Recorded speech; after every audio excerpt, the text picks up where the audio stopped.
Le vent solaire s'échappe continuellement du Soleil et se compose principalement de protons et d'électrons dans un état appelé plasma. Le champ magnétique solaire est intégré dans le plasma et s'écoule vers l'extérieur avec le vent solaire.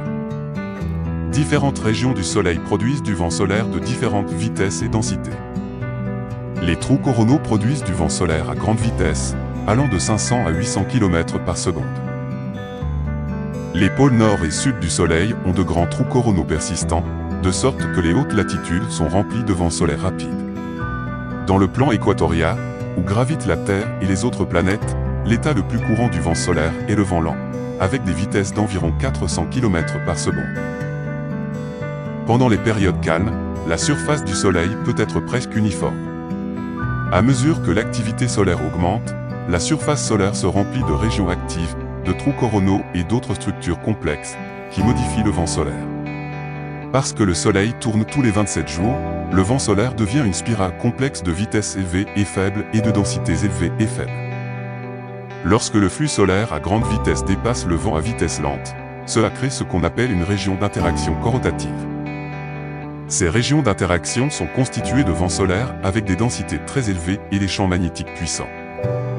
Les vents à grande vitesse provoquent des tempêtes géomagnétiques tandis que les vents à vitesse lente provoquent une météo spatiale calme. Les flux provenant des régions d'interaction corrotative peuvent également provoquer des perturbations géomagnétiques.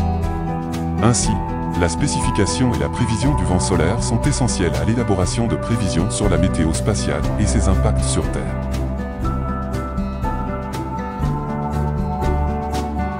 Le vent solaire et le champ magnétique interplanétaire qu'il transporte déterminent la forme de la magnétosphère et l'emplacement de sa limite qui est la magnétopause.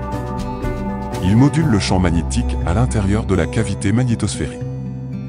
L'interaction du vent solaire et du champ magnétique terrestre crée également un champ électrique global, qui provoque le mouvement vers l'intérieur des particules de la queue magnétosphérique vers la magnétosphère interne et donc une entrée d'énergie. La non-uniformité spatiale du champ magnétique entraîne une dérive longitudinale des particules énergétiques chargées, piégées dans la magnétosphère, ce qui crée l'un des principaux systèmes de courant magnétosphérique, le courant annulaire, transporté principalement par des espèces d'hydrogène, d'hélium et d'oxygène de quelques kiloélectronvolts à 100 kiloélectronvolts.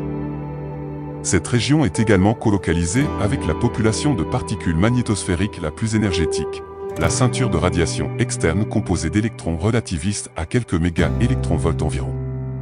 Le courant annulaire et la ceinture de radiation externe chevauchent partiellement la population de plasma froid, la plasmasphère provenant de l'ionosphère.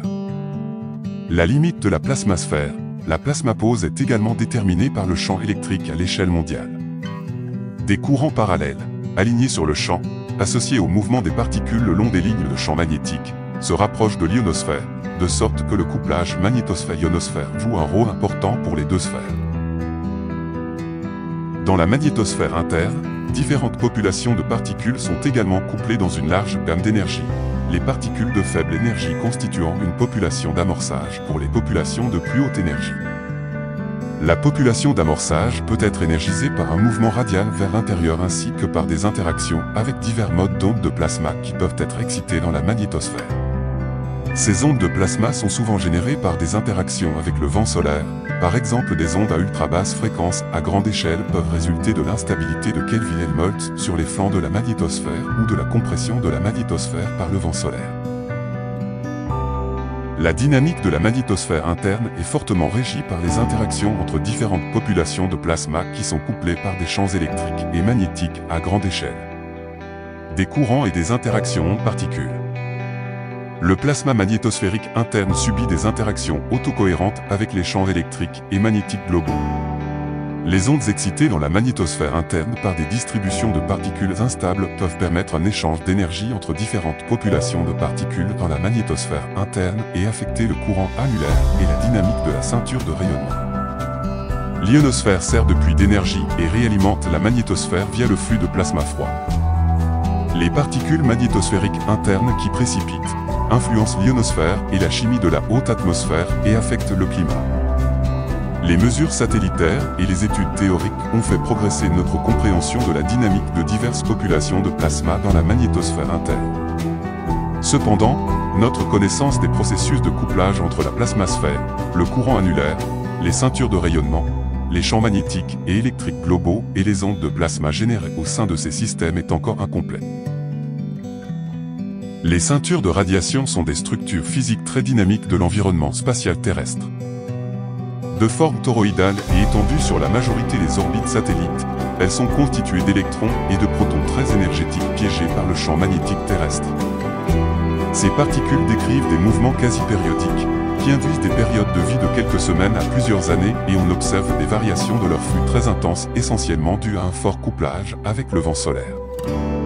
Cette dynamique très variable et intense représente une contrainte très forte pour les missions spatiales. En effet, ces flux peuvent provoquer différents types de dommages sur les revêtements et les équipements électroniques des satellites, ce qui peut les dégrader et les rendre inopérants. Ce fut le cas en 1994 pour le satellite Anik 2, dont le contrôle total n'a été repris que 8 mois après sa défaillance initiale. Au vu des enjeux actuels de l'industrie spatiale, en forte croissance revenue estimée à 307 milliards en 2016 avec des applications critiques dans plusieurs domaines, par exemple dans la télécommunication, l'observation de la Terre, la navigation et la défense, il devient indispensable de bien comprendre le fonctionnement de cet environnement agressif et de spécifier le plus précisément possible ses contraintes.